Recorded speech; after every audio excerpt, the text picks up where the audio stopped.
Ainda falando aí dessa questão de estrutura, a gente pode pensar numa coisa muito importante que é forma e função.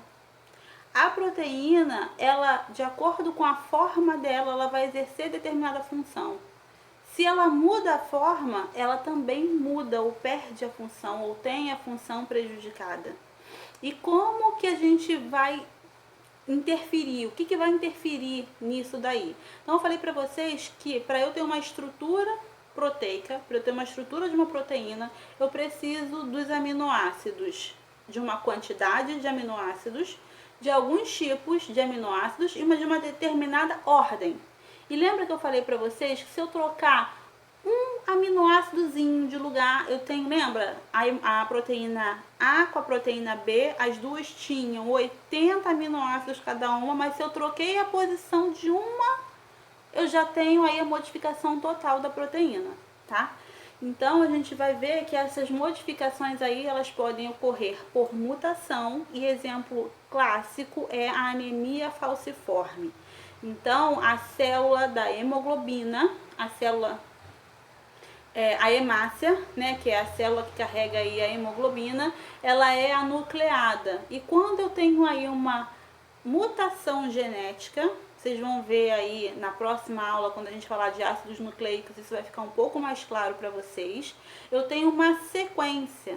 Todas as proteínas do nosso corpo, elas são determinadas por uma sequência de aminoácidos, né? Então, a cor dos nossos olhos, por exemplo, é uma sequência de aminoácidos. E aí, se eu tenho a modificação de um aminoácido, eu posso ter aí uma perda ou uma troca, né, de proteína.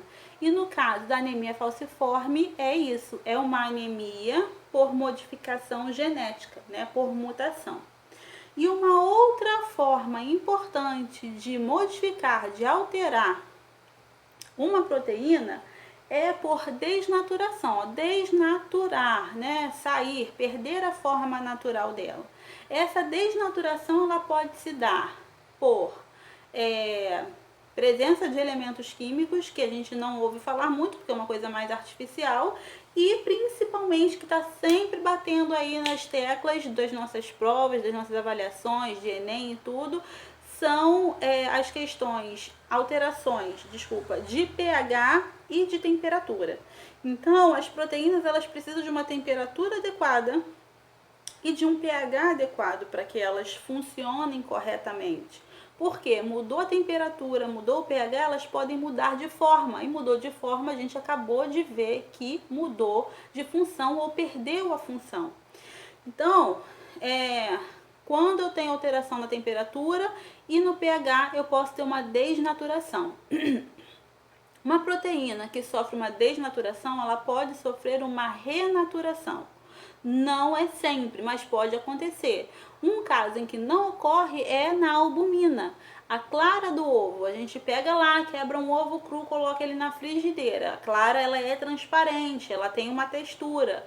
Ela é praticamente ali só albumina. Quando eu elevo a temperatura, seja fritando, ou seja cozinhando aquele ovo ali, eu vou ter uma desnaturação. E depois não adianta esfriar, jogar gelo ou fazer qualquer outra coisa que ela não volta mais à sua forma natural, tá? Então aí é um exemplo de desnaturação por temperatura onde não há renaturação, tá? No caso da albumina.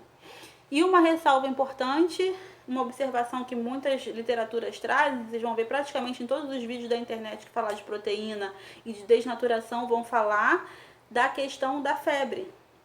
A febre, ela é o feitiço que pode virar contra o feiticeiro. Como que isso pode acontecer?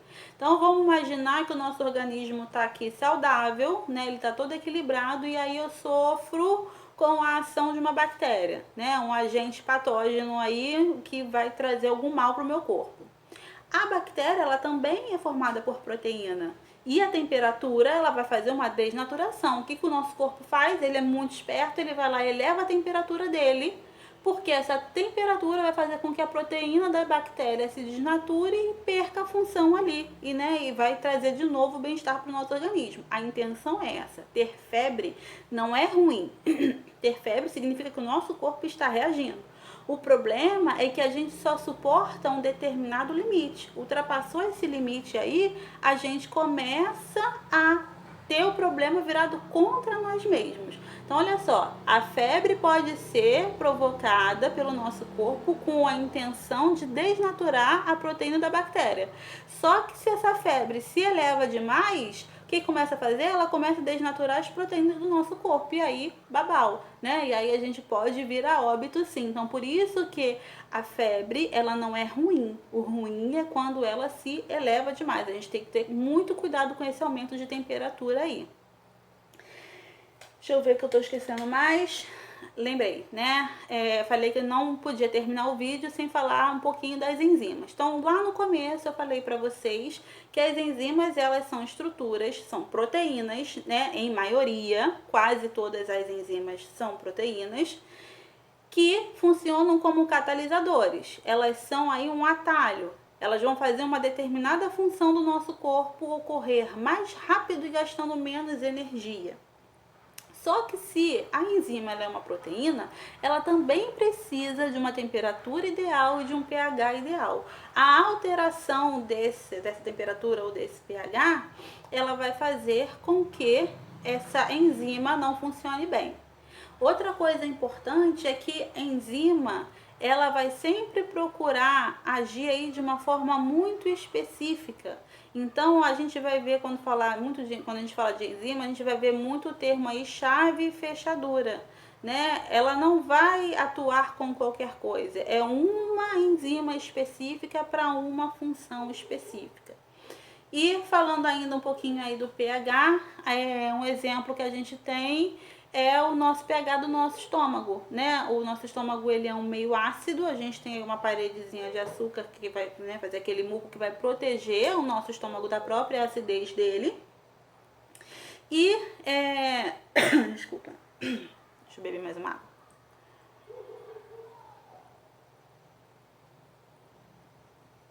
A gente vai ter aí uma enzima chamada pepsina, e ela precisa do pH ácido para funcionar. Tá? Quando esse pH do estômago ele fica muito básico, quando ele começa a subir muito, vai procurando um pH equilibrado, né? Ou ele passa para uma base, aí a gente tem um prejuízo da função dessa enzima. E por último, é importante a gente falar que quando a proteína ela está agindo apenas com proteína, a gente chama de proteínas simples. Agora, quando ela funciona com outras estruturas, a gente tem o que a gente chama de proteínas conjugadas. Por exemplo, se eu tenho proteína com lipídios, com gordura, eu tenho lipoproteína. Então, a proteína conjugada, ela vai ser a proteína agindo com um outro composto aí também. Pode ser com cor, que a gente chama de cromoproteína, pode ser com açúcar, que vai ser glicoproteína, e por aí vai.